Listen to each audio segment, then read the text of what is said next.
Қайырлы күн, құрметті достар. Сіздерді сегіз қарашы подкастының тыңдап жатқандарыңыз үшін қуаныштымын. Бүгінгі подкастымыздың кезекті қонағы Сұлтан. Сұлтан, сөз кезегі өзінде. Барлықтарына ассалаумағалейкум. Сөз берген үшін көп рахмет. Сіздермен бірге мен Камбаров Сұлтан, Парасат дебат клубының жас буыны. Сұлтан, осы кезекте, қателеспесем, бүгін сенің соңғы сессияң болды, немесе кеше болды, иә. Жалпы бірінші курсты аяқтап жатсың, иә. Осы кезекте көп оқушылар ойлайды, бұған өте қиын, өйткені сенің басында талай рефераттар бар, талай заттар атқару керек, иә. Жалпы бірінші курс бұған қалай екен? Университеттегі өзінің былайша айтқанда опытымен бөліссін. Студенттік өмірден мектептің өмірінен қарағанда енді бірнеше рет енді қиындау, өйткені сен уже үлкенсің, және де үлкен адамдармен бір ортада уже тек қана өзіне тек қана жауапкершілік арта аласың дегендей. Но андай реферат немесе де тағы да басқа жұмыстар ондай бір қиындық бермейді деп ойлаймын. Неге? Өйткені заман дамыған, интеллекттер бар, иә, мысалы жасанды чат GPT сияқты сабаққа көп көмектесетін. Сонымен қоса сенімен бірге оқитын тот же группаластарын немесе қандай да қиындықтар болса, осындай өзінің айналысып жатқан іс-әрекеттегі қоғаммен да, немесе тот же, например, Парасат дебат клубының ким мүшелерінен осы көмек сұрағанда, сабаққа ондай бір қатты қиындықтар тудырмайды деп ойлаймын. Ол басқа қырынан қарағанда өте қызық. Өйткені сенде уже жауапкершілік бар. Ең бірінші ол типа стипендиядан қалмау, екінші ол типа гранттан қалмау дегендей. И кішкене уже ответственность ала бастайсың ондай іс-әрекеттерде. И ол өте өмірді қызықтырады. Менің естуімше, сенің дебатқа келуіңнің өте үлкен тарихы бар. Сол туралы айтып өтсең, бөліссең бізбен. Енді предысториядан бастайық. Мектеп жылдарында жайдарманшы болып келген болатынмын. Мектеп атынан жайдарманға шыққан болатын осы Қостанайдың ашық лигаларында, мектеп лигаларында. Но осы іс-әрекетімді универ жылдарында да жалғастырады деп ойлағанмын, бірақ та осы бастауыш кезінен бастап бірге оқыған досым Ыбырай мені дебатқа тартады. И то сразу дебатқа тартпайды. Ол ең біріншіден оған ұсыныс тастаған болатын, да, кеттік жайдарманды жасап тастайық, тем более таныс адамдарымыз бар дегендей қарсы алады деп, немесе өзіміздің бір командамызды создавать етіп не істейміз дегенмін. Бірақ ол жоқ, ол нәрседен шаршадым, бір жаңа бір есіктерді ашу керек деп, жаңа бір жұмыспен айналысу керек деп, и мен дебатқа барам деген болатынмын. И ол сол дебатпен қызықтыра бастады. Инстаграмнан осылай актуальныйды, посттарды, историяларды қарап отырып, кішкене сол қандай адамдар бар екен, кімдер бар екен, сонымен қоса да өзім группамда Ерсұлтан және де Диас деген балалар сол дебат клубында болған болатын. И солардың әңгімелерінен есту арқасында мені қызықтыра бастады. Сосын бір моментте ол жерде футбол ойнайды деген соң, давай типа көрейік дедім. Өзімді кішкене сынайын дедім. Сонымен қоса бізге куратор апай да айтқан болатын, то что тек қана оқумен шектелмей, қандай да осындай активист болыңдар деген болатын бізге. Солай келдім сосын дебатқа. Жақсы. Осы кезекте лично Қостанайдың дебатында мынандай туралы картина қалыптасқан болатын. Сұлтан бірінші семестрда дебат ойнады, барлық турнирларға қатысты. Және екінші семестрда дәл солай, жаңағы барлық турнирлерде қатысты, және білмеймін, там жеңімпаз атанды, республикалық турнир және облыстық турнирларда. Осы кезекте сенің дебаттағы формаңды қалыптастыру үшін және дебаттағы формаңды сақтап қалу үшін активті тұрғыда дебат ойнаған дұрыс па, әлде кей жерлерде пассивно болғанда ақтала ма екен? Мен білмеймін, адамдарға байланысты деп ойлаймын. Өйткені сен өте көп активно болсаң, ол какой-то моментте адамды мысалы жақтырып жібереді так же. То, что сен күнде ойнай бересің, и сен тек қана жеңе берсең де адам ол жақтырып жібереді. Ну и также сен көп рет жеңіле берсең де адамды жақтырып жібереді. Ну и пассивтік қатысу да адамға бір жақтыру алып келуі мүмкін, немесе ол жақтырған кезде ол өз уақытында енді қайта толықтыру керек қой. Ол басқа іс әрекетпен толықтырып басқа жаққа қызықтырып кетуі мүмкін, иә. Ну өз ойынша ол бір адамның өзінің мінезі немесе адамның жаратылысы бойынша байланысты. Адамға есе ұнаса, типа ол қатыса берсін, оған қолдау жасау керек. Егер де ол адам қатысқысы келмесе көп рет, то оған қандай да бір күш түсірмеу керек. Сен қатысуың керексің, неге қатыспайсың дегендей. Ол адам өзі білет, и типа адам өзінің кайфы үшін сол әрекеттерді жасау керек деп ойлаймын. Былайша айтқанда выбор ғой. Иә, қазір енді дебаттер сияқты ана үкімет пен оппозиция жақтан ойнағансың ғой, екі актор бар ғой. Осындай кішкене іс әрекеттерден тоже арылу керек деп ойлаймын. Окей. Жақында Парасаттың жабылу кеші болды, Парасат Awards, иә. Және Парасат Awards'тың қорытындысы бойынша сен клубтың үздік спикері. Ол қаншалықты сен үшін жетістік, және жалпы саған Парасат Awards'тан кейін қандай впечатление бар, яғни қазақшасын ұмытып қалып жатқан осындай кезде. Біздің клубымыз осы жабылу салтанатын ұйымдастырған болатын, және де ол кезде мен, Индира, Ыбырай, Санжар төртеуміз үздік спикер алған болатынбыз. Сосын басқа да бар өздерінің іс әрекеттеріне байланысты үздік фракция, үздік гид, үздік ұйымдастырушы дегендей енді номинациялар алған болатын, және де мен оларды сол алған номинациялардың үшін құттықтаймын. Және де басқа да алмай қалған барды сол жабылу салтанатын өткізгеніне, және де осылай клубқа жасаған іс әрекеттеріне байланысты көп рахмет айтамын. Және де оларға алғыс білдіремін. Және де үздік спикер деп атанған болатынмын. Және де ол өте күшті как галочка ретінде, то, что сен өзінің жасаған іс әрекеттеріңді басқа адамдар мойындай тұрып, және де сол іс әрекеттеріме байланысты осындай ответ берген үшін енді көп рахмет, және де оларға мен алғыс білдіремін. То, что берген үшін. Қандай әсерлер? Ну, 50-50, то, что көп андай көңіл түсіретін бір моменттер болды, то, что біздің қолдаушымыз, иә, біздің көмекшіміз өте жақын адам болып кеткен Диана ханым, Диана Болатовна, иә, өзінің комитет движения молодежи дегендей жұмысын аяқтаған болатын. Сол бір кішкене көңіл түсіретін жағдай болды. Сосын мен сестрам, иә, Қарагөз ханым, біздің осы экс-президентіміз, енді осылай экс-президент болып атанған болатын, және де ол да кішкене көңіл түсіреді. Бірақ и қуантады, то, что осындай адамның уақытында президенттілігінде осындай өте табысты жақсы жыл болғанда енді қуантатын нәрсе. Ну и көңіл түсіретін, то, что ол кісі енді ол болмайды дегендей. Сонымен қоса Диана ханым, біздің координаторымыз да өзінің координаторлық жұмысын аяқтаған болатын, ол да кішкене көңіл түсіретін жайттар. Онымен қоса көңіл түсіретін жайт, то, что осы жабылу салтанаттан кейін біздің Парастағы кейбір адамдар енді өздерінің отандарына қайтып кетеді, өзінің туған жерлеріне қайтып кетеді. Және де осындай енді бір 2 ай ма 3 ай енді көріспей қалатынбыз дегендей, өмірде сбор бар болмайтындығында, иә. Сондай енді кішкене көңіл түсіретін жайттар бар. Сонымен қоса біздің дебаттағы аға буындарымыз енді ата буынға көшіп кетті. Ол Бекзат аға, Ерасыл аға, сонымен қоса Ағабек аға, үшеуі енді уже ата буын атанып жатыр. Біздің уже Парасаттағы негізгі буыннан шығып кетуі. Қуантатын жайттар, то, что біз бір жыл өте эффективті, өте жемісті жұмыс атқарған үшін өте қуантады.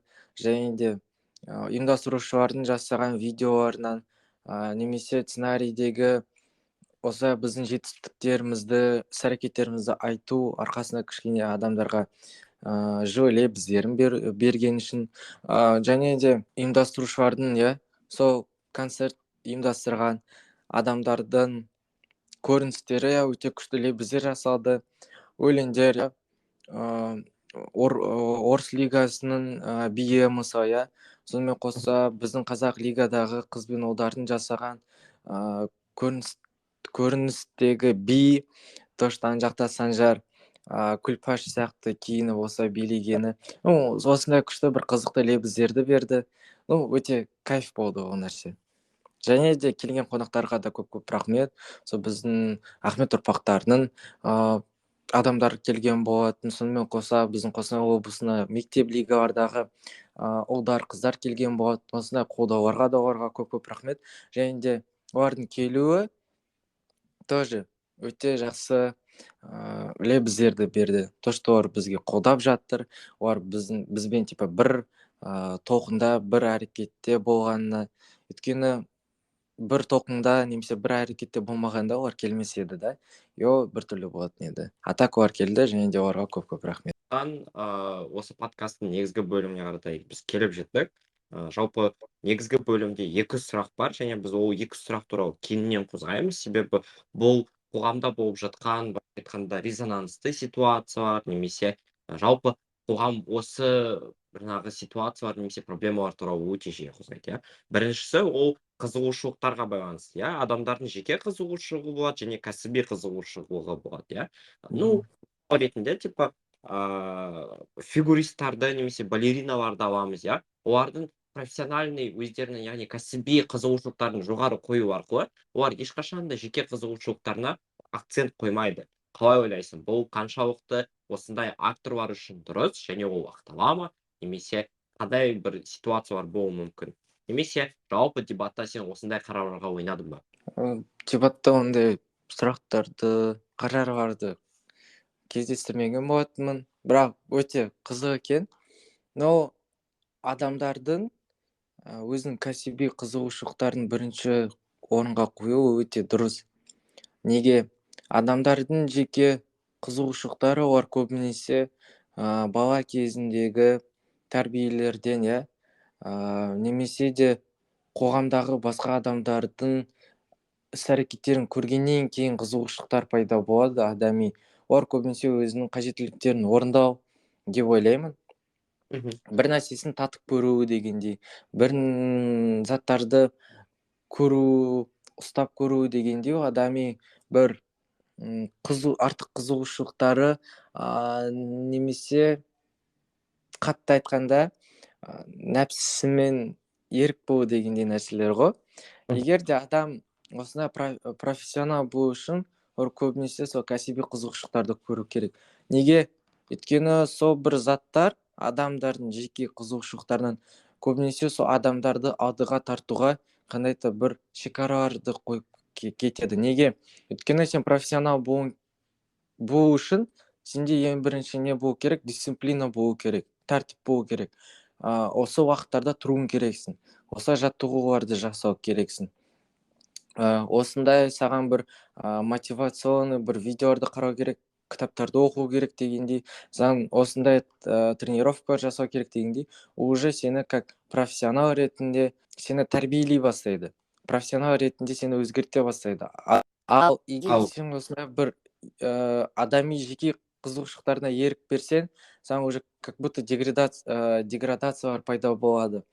Өйткені сен көңілің уже қазір тренировкадан кейін осындай бір заттарды татып көрейін, істеп көрейін дегеннен соң уже адамдардың как режимі, онымен қоса адамның қойылған мақсаттары мен пландарына уже бір кері әсерлерін береді деп ойлаймын өзім. Ал қараш, егер де ситуация мынандай болса, біз осы резолюцияны Парасат Кап 2-де ойнатқан болатынбыз, агентке байланысты. Сен мемлекеттік агентсің, сен қарасың, бірақ сен ол туралы мемлекетке хабарлай алмайсың. Немесе сенде бір звонок бар, сен сол звонокта не отбасына хабарлайсың, немесе сен мемлекетті таңдайсың, иә. Егер де осындай ситуация сенімен кезіксе, сен қай жерге қаратай больше предпочет беретін едің? Яғни жеке қызығушылығың ретінде отбасына ма, әлде жаңағы кәсіби қызығушылық ретінде мемлекетке ме? Ну, мен ойлаймын то, что мен мемлекетке звондаймын деп. Неге? Өйткені мен енді агентпін, және де менің жұмысым сол мемлекетке мағлұматтарды беру, иә, Иә. мемлекетке жұмыс жасау дегендей.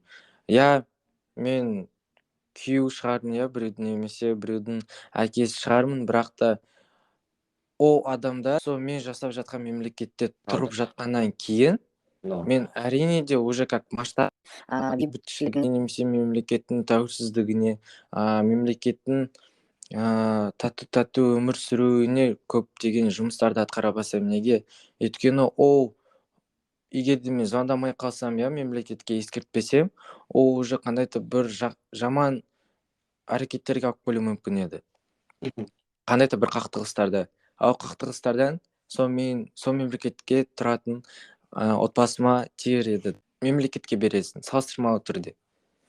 Мен де негізі сенің позицияңмен келісемін, себебі даже балериналардың өзі, иә, осы олар балетке келмей тұрып бір контракт жасайды, компаниямен болсын, иә, немесе мектеппен болсын, и олар уже сол контрактта қолдарын қояды, что осындай мәселелер болып қалған кезде олар больше предпочетті, яғни больше үлкен акцентті өзінің жеке қызығушылығына қарағанда сол жаңағы кәсіби қызығушылыққа қоятынына қарағанда. Ну, салыстырмалы тоже, иә. Осындай өте андай абсурдный резолюция негізі ойнағам бір турнирде. Сол турнирда мысалы тағы да бұл ситуация ұқсас. UFC-дің сен жаңағы қатысушысың, былайша айтқанда, саған сливтар жасайды. Ну, то есть сенің жеке қарым-қатынасыңды слив жасайды, бірақ ол сенің контрактыңа қарсы, бірақ сен жаңағы рестлер ретінде еще жұлдызсың. Енді осы резолюцияның барысында барлық актор, жаңағы X актор дейміз ғой біз өзі БПФ-та ойнайтын. X актор ол UFC компаниясы. Яғни сен UFC ретінде осы жұмыскерді жазалайсың ба, әлде оны білмеймін, там поощрять дейді ғой, яғни кешіруге тырысасың ба? Сен UFC болса. Ну, мысалы, сол UFC-дің бастығымын, иә, директормын. Және де менде бір жағынан жұлдызды байытсым бар, который маған көп табыс алып келетін, иә.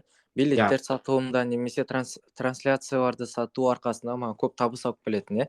Жарнама ретінде, немесе де сол бойларға шыққан кезде.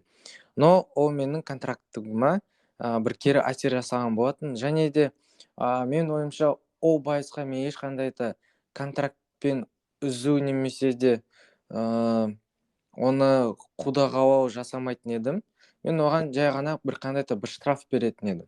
Типа, сен осындай бір пунктті жасамай қалдың, и саған қандай да бір мөлшерде осындай бір штраф.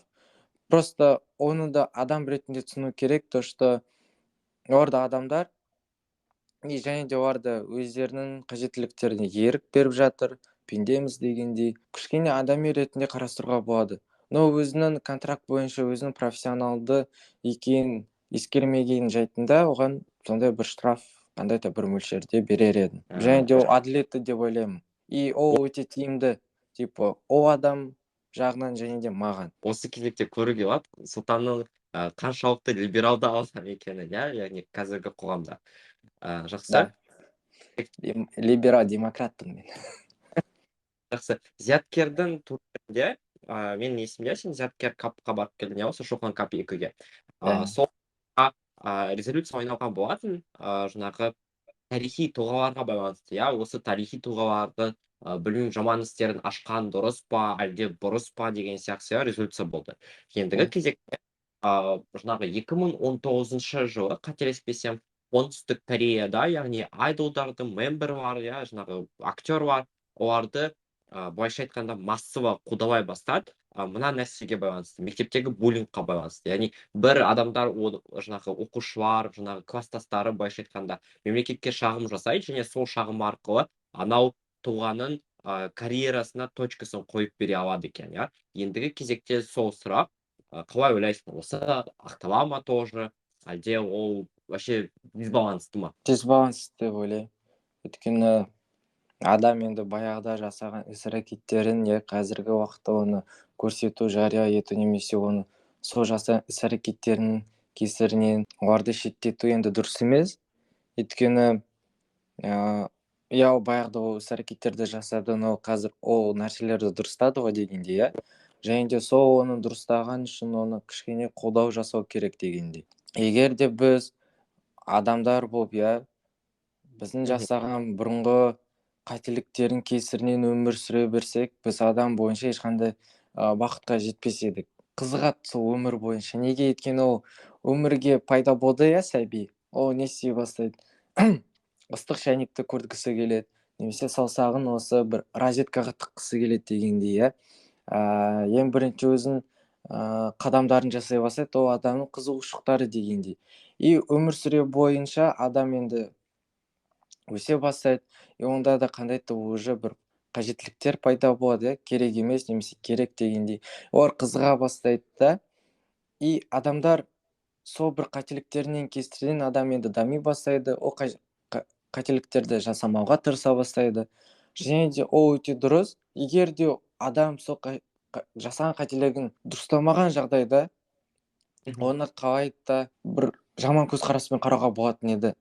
Өйткені сен неге ол нәрселерді жасай бересің? Ол саған не қажеті бар дегенде, және де ондай кездерде ондай тым артық енді сырт көзбен қарамау керек, кішкене қолдау жасау керек. Но егер де адам көнбей жатса, сенбей жатса, все осы әрекеттерді дұрыстамай жатса, енді ол адаммен лучше связь жасамау дегендей нәрсе. Сондай адам. Толыққанды келісемін осы кезекте сенің позициямен. Өйткені менің де ойымша қоғамда бір рамкалар бар қалыптасып қойған. Егер де қыз болса немесе бұл адам білмеймін там эстрадада ән айтатын болса, оның өткені де идеальный болу керек, ол мектеп кезінде де жақсы оқу керек деген сияқты стереотиптер қалыптасып қойған. Білмеймін, әлі күнге шейін осы нәрсе тоже дебатта бар, мысалға там 4-ші курс немесе білмеймін ауамник ойнап жатқан кезде оған андаймен қарайды, бұл адам идеальный, резолюцияда қателік жібермейді немесе ол адам ешқашан ұтпайды дебатта деп, но хотя ол тоже андай өте рамкалар, которые адамдар өздерін загонять етеді, содан кейін өздері де бір жаман импакттарға жетіп жатады, келісемін. енді жаңағы өзің атап өттің либералды адамдар туралы, қазіргі дебатта либералдық көзқарас өте кеңінен ауқымды тұрғыда насихатталады, яғни бірақ мен көрем радикальный нелер болады, резолюциялар, жалпы қарарлар, адамдардың құқығын шектеуге байланысты немесе тира ретінде біреуді өлтіруге байланысты, осындай резолюцияларда ойнау және радикалды кейстарды ұсыну барысында не істеу керек сенің ойыңша? Сол кира туралы енді өзінің позицияма кішкене қарсы болып қойды, өте қызық қарар болды. Бәрібірде адам іс-әрекеттерінің соңына дейін, соңғы бір іс-әрекеті бәрібірде ол қандай бір радикалды іс болып кетеді. И сол радикалды істердің болуында да ол өте дұрыс деп ойлаймын. Неге? Тот же Кира туралы айтайықшы, то, что ол қылмыскер адамдарды өлтіреді, но сол қылмыскер адамдар да олар да қандай да бір әділетсіз радикалды істерге жөгінді ғой, біреудің адам өмірін қиды дегенде, и біз сол кезде тек қана бір әділетті қоғам немесе әділетті бір әрекетті жасаймыз. Өйткені сен әділетсіз түрде бір адам өмірін қидың, и сен ол туралы тура жаза алмайсың дегендей.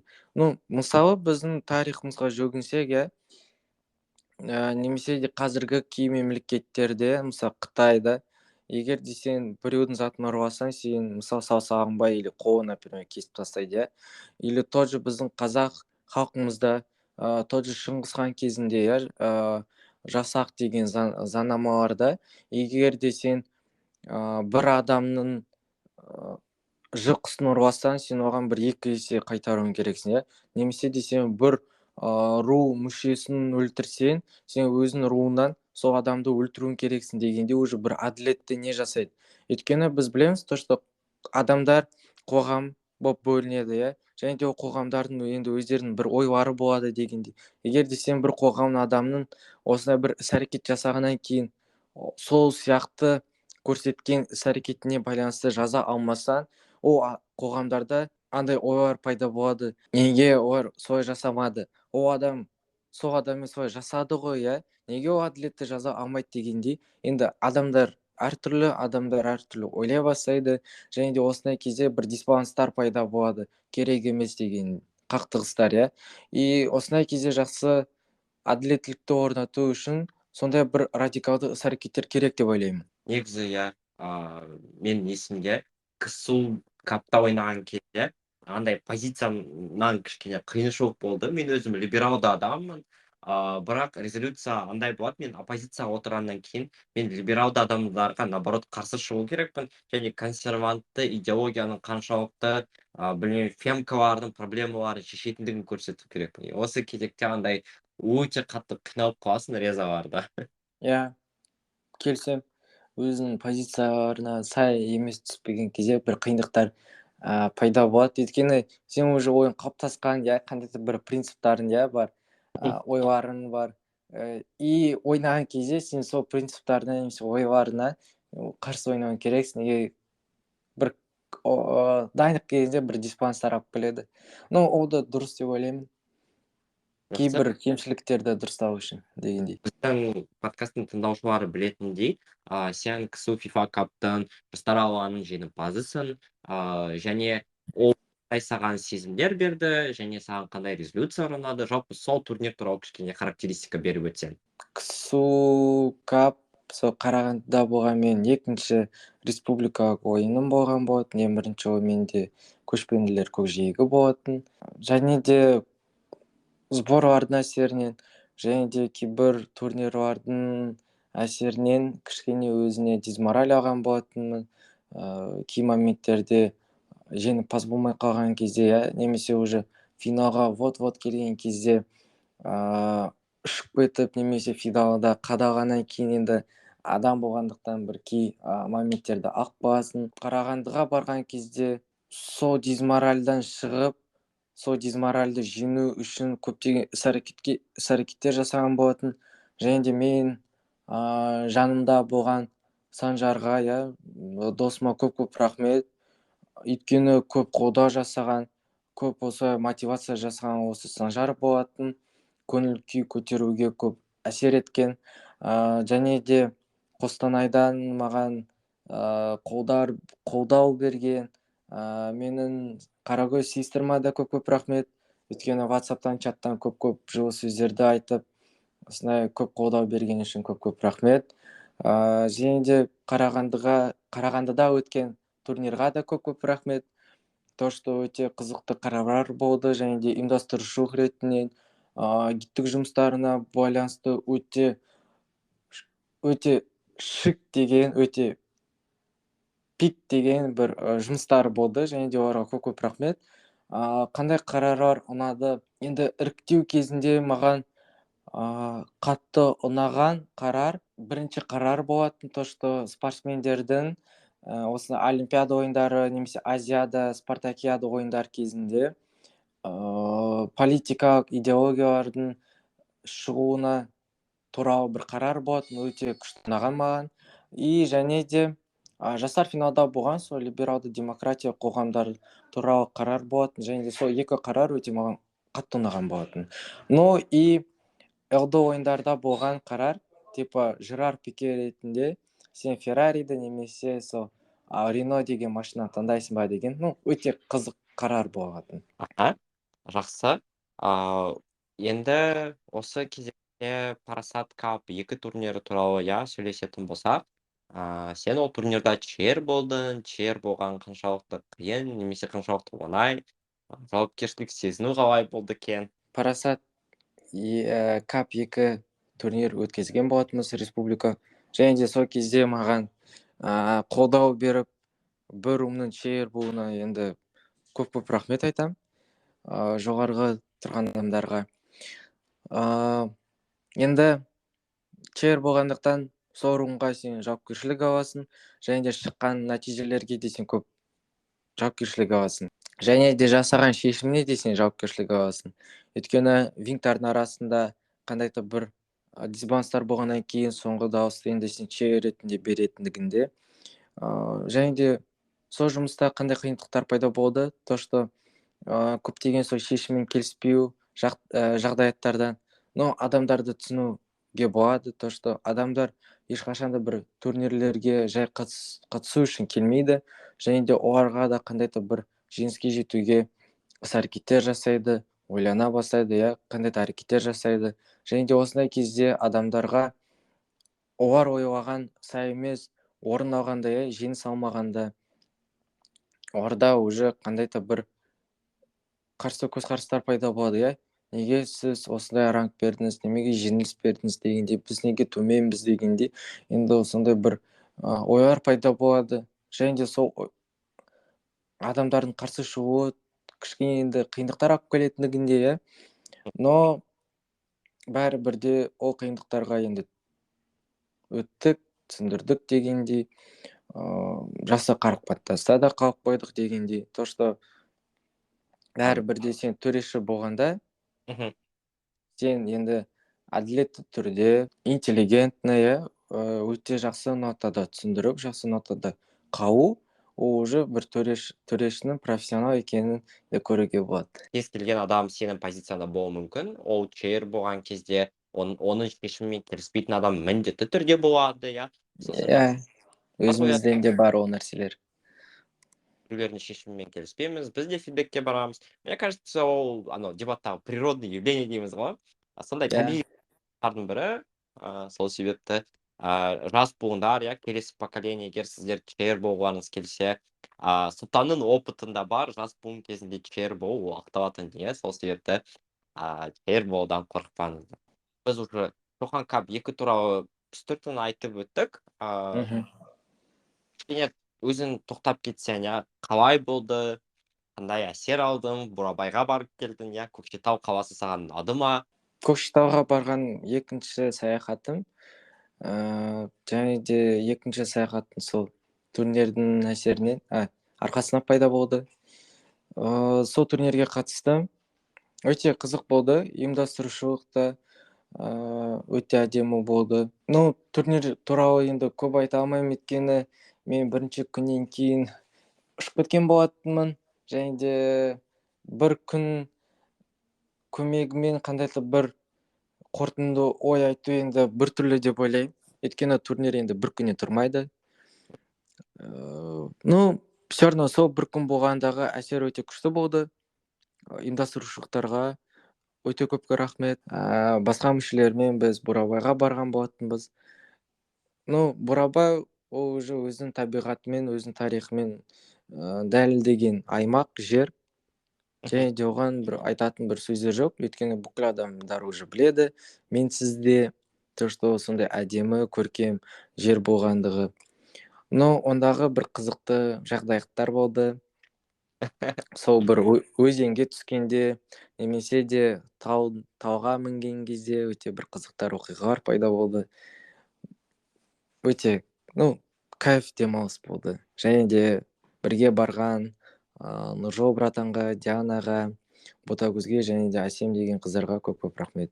Дебатерлар ортасы ол өте токсичный адам. Ол жерде адамдардың мінезі бар, иә, адамдар ол жерде өте суровый болады. Осы ортада выживать ету үшін қандай қасиеттер керек жоқ? Қалай ойлайсың? Келесі жылғы студенттер осы туралы білсін. Ең бірінші адамдарға пофигизм керек деп ойлаймын. Өйткені мен сондай адам.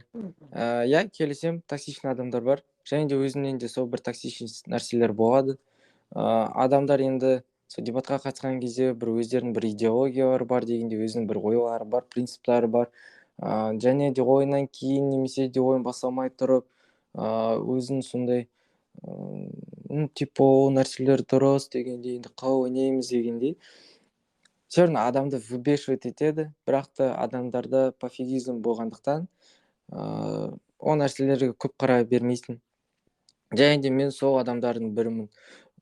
Көптеген адамдардың басқа идеологияның ойларын тыңдамауға тырысамын. Даже тырыспаймын да. Вообще тыңдап істемеймін. Просто пофиг болып жүретін адаммен. Қызық емес сол адамдардың ойлары, қандай характерлері дегенде, вообще адам. Өте жақсы. Өте керек емес нәрселер ол маған.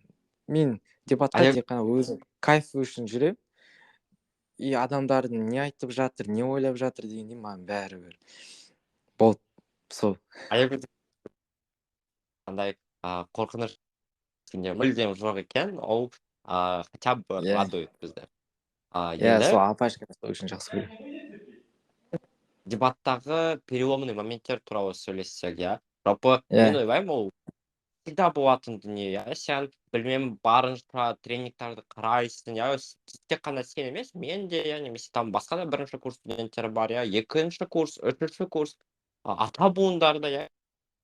Ранг алған кезде андай переломный моменттерге түсіп қалады, немесе просто сен финалға келіп, барлық раунд абсолютпен шығып, и тут финалда ұтылып қаласың. Ол сені всегда иә, переломный алып келеді, андай, блин, дебат керек, блин, все тастау керек, дебат это не мое деген. Сондай кезде сен қандай қанатты сөздермен өзіңді дебатта қалуына бір нетесің, подача, иә, итересің. иә. Ну, өзінде бір переломный момент болған, дебаттан кету дегенде. Өйткені бәрібір де қай жерден де пофигист болсам да адамдардың енді сөздері, оның көп айтуынан, я немесе мөлшерінен, немесе уақыттың ұзақтығынан кішкене енді көңілін түсіре бастайды, иә. Мынау деген мықты, бір ақпараттан мына жағында шаят, немесе осындай бір шайник болып кетеді дегендей сондай бір сөздер енді әсер бастайды. Немесе де бір кей адамдардың әдейі, например, иә, әдейі принципиально бір жеңіліс бергеннен кейін, иә, біреу қандай да бір адамдармен қарым-қатынасты түсіруіне, ол қарым-қатынастың түсуінен кейін қандай да бір желаниялардың өшіп кетуіне алып келетінде. Но осындай кезде қанатты сөздер берген біздің дебаттағы президентіміз, менің сестрім Қаракөзге көп рахмет. То, что өте жылы сөздер айтқан болатын, или сен қапшықсың, или мешочексің дегендей, или сен жыртасың, или жыртыласың деген сөздер. Ну, сондай кезде бір мотивация беретіндігінде сол адамға көп рахмет. Және де дебатта қалуына көп әсер жасаған адам. Және де жылы сөздердің көмегімен. Сен, братигім, уникалдысың дегендей өте жақсы сөздердің көмегімен. Енді келесі жылға жоспарлар туралы айтып өтсем, сонымен подкастымыздың уже соңғы жағына келіп қалдық. Но келесі жылға қандай мақсаттар бар білмеймін. Мен уже жас буын ретінде қалалықта чемпион болдым, облыстықта чемпион болдым, республикалықта дәрежеде чемпион болдым. Және де уже клубтан, және де облыстан номинацияларды алған адаммын. И екінші курсқа ондай бір особый мақсаттар жоқ, типа қандай да бір турнирлардан жеңу керек дегендей. Мен уже бірінші жылда жасаған опытымды келген адамдарға сол опытпен бөлісу, ұстаз ретінде, енді біздің бас тренеріміз бар, осы біздің 8 қарақшы подкастының директоры, иә, бастығы Чина мырза.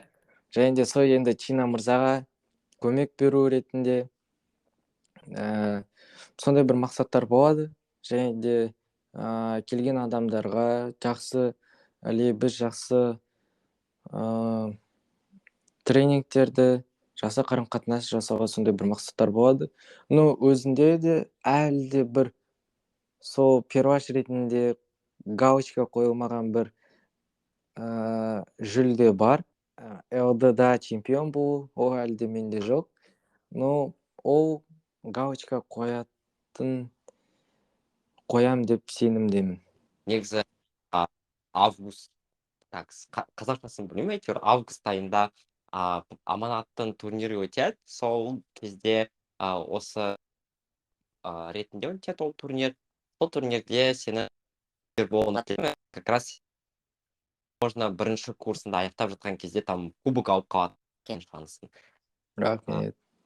Енді біздің көрермендерге, иә, оқушыларға осы келесі жылғы бірінші курс студенттеріне өзінің жылы лебіздерімен және осы біздің жаңағы 8 қарақшы подкастына қандай да болсын бір тілектерін немесе пожеланияларын болса, біз оны естуге дайынбыз. Ең бірінші тілегім, жылы сөздерім ол енді келесі жыл болатын перваштарға сабақты оқыңдар, ата-аналардын сендерге койгон үмүттерин актап чыгыңдар.